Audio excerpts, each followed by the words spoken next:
Assalomu alaykum. Ukalar, singillar, do'stlarim.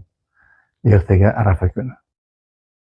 Katta yaxshilik kelyapti. Katta ulug' yaxshilik kelyapti, ne'mat kelyapti. Shundan foydalanib qolaylik.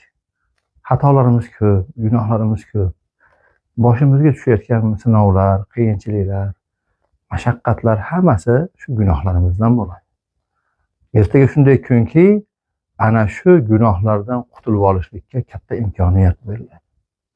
Ya'ni bir yil o'tgan va kelasi bir yildagi xatolarga, gunohlarga kafforat bo'ladigan bir amal bor ertaga, Arafa kunida.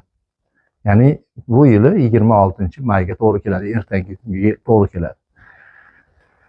Payg'ambarimiz sollallohu alayhi vasallam aytganlarki, Imom Muslimning sahihlarida kelgan hadis bor.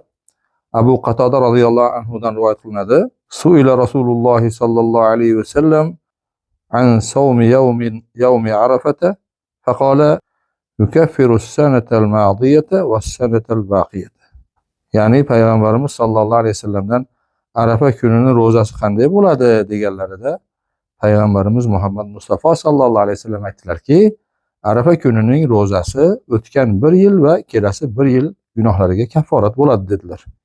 Arafa kunining ro'zasini ham odatdagidek bomdod namoziga azon aytgungacha og'iz bekiladi va shom namoziga azon aytishlik bilan og'iz ochiladi.